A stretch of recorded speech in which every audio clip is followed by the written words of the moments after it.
put into motion. It's just really dialing down on what is the most important aspects. So exciting stuff. I'm you know what, for EGC investors, we're all about this model of utilities um, providing profit, which can be used to buy back and burn of EverGrow. Is meant to buy and hold, and so Lucro is obviously our currency token, and I'm curious about integration within the abstract. Is that something that's already happened, or is it something that's kind of coming? Yeah, so the code is all there to have your wallet, and we've right now we've left it open ended to be whichever wallet you want to use. So there, the code is there for you to link a wallet, have that accessible in the space, be able to use that wallet to purchase. Um, so that's all there. We're just waiting for the integration of, well, for instance, Luna Sky. So there's a necessity to have that. There's a reason for you to have that wallet. So again, all that code is there. It's just waiting for the right time to implement that and allow the user to, set up their wallet. So yeah, it's in there. That's excellent news. I was going to ask another question about the wallet, but I think I'll just tone it down a little bit. I don't want to get too ahead of myself. I don't want to get like I don't think I could get muted in here, but Yeah. I'm just super excited. And I want to thank you so much for your time today, Colin. I really appreciate, I'm so pumped up now. I just cannot wait to see what it's going to look like. I'm curious, do you have any I've asked you so many questions. Do you have any questions for us, for Paul or the EGC fam or anything you want to ask us? No real questions. I will say that you guys are phenomenal. The amount of support that we've received from the EverGrow family has just been unbelievable. We wouldn't be able to have the abstract the way it is today without the help and support of you guys. So it's just been phenomenal, and to see not just here in the United States, but globally, all of the support, and you guys have such an amazing community. Yeah, we're kind of a special group in here, that's for sure. If there's anything that I can do personally for you, Colin, I'm more than happy if you ever need me to join in any of your spaces. I wish I had a VR headset. I really don't. I'm sorry, but maybe I'll look to that in the future. But if you ever need anything from me, by all means, just please reach out and ask. Go ahead, Paul. Whatever you need. Um, Colin, I don't know how much longer you're expected to be on here or not. I don't come up on an hour, but I was wondering if you could quickly, because I think I know the story, but I think people would be interested in this. If maybe you could short, I don't know how long it actually is on your end. If you could come to, how you and Sam actually got together, from, Sam finding, I think a diamond in a rough in you guys, from last year, because you guys have come from, I mean, from last year to now has been leaps and bounds, in my opinion, from what I've seen. So, I know you were thinking about going with another, crypto, and then you decided to partner with Sam. How did that come about? I think it's a pretty interesting story if you're willing to share. I'm not sure. Yeah, for sure. I don't think we have talked about that yet. No, so we started, like we've been talking about, we started work on the abstract in early 2020. We knew since about 20, since December 2020, we knew that we wanted to have a crypto integration into the space, which I would also like to point out is far prior to all this quote unquote metaverse talk and all of that. So, but so we knew early on that we wanted to have this integration. We wanted to offer blockchain, and not just because we thought it was trendy or cool, but because there's real potential in decentralized computing power.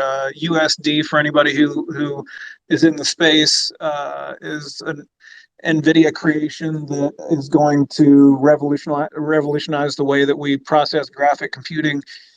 Um, so there's so much potential with this concept of decentralized computing, and not just for this e-commerce purpose, but So anyway, we knew that we wanted to start getting into that space.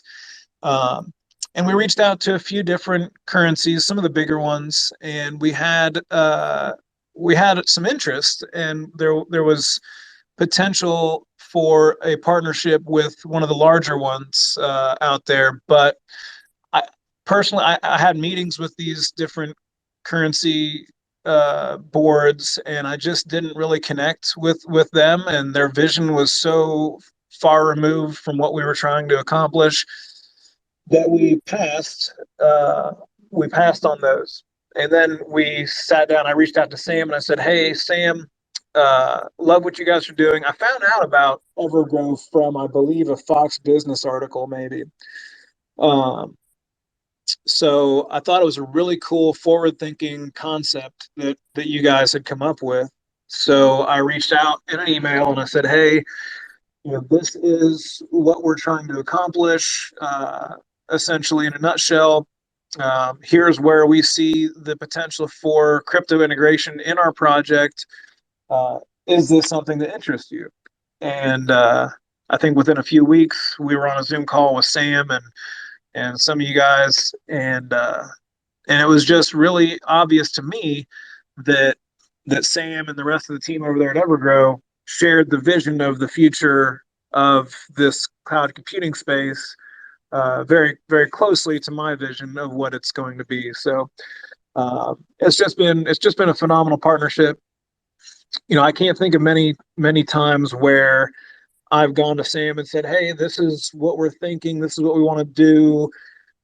What do you think about this integration? What do you think about that?" Where uh, it hasn't been, "Yeah, that's a great idea. Maybe we do it this way." So it's been a really reciprocal, uh, beneficial relationship. And for those that don't know, Sam is one of our majority shareholders. Well, I say majority, but he's invested a little bit with us, but not majority. That's not the right terminology. But he is an investor, so he's got a vested interest in our success as well as EverGrow. So I think it's a great partnership.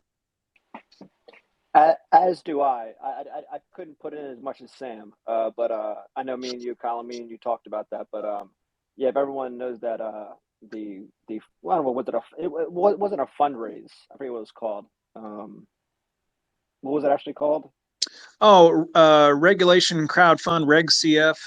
That's what it was. Yeah. Yeah, yeah, I think a lot of yeah. us, a lot of the mods and admins, and I mean myself, you could put in anywhere from I think like a couple $100 to 50,000 was the max or whatever it was.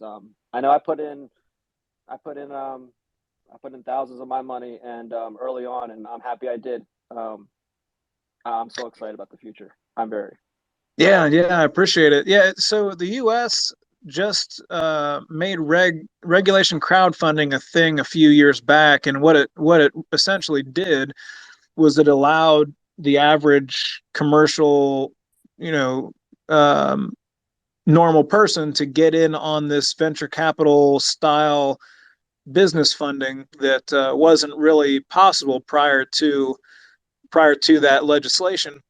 So, there is obviously risk in investing in early stage ventures. I don't know the statistics off the top of my head, but there are a substantial risk to investing in early stage companies, but the reward obviously is really great as well because what in that regulation crowd fund, they valued our company at $4.5 million. If we follow the trajectory that our venture capital firm believes we will, then there's a good potential that the investors who got in that regulation crowd fund are going to see a pretty nice return on their investment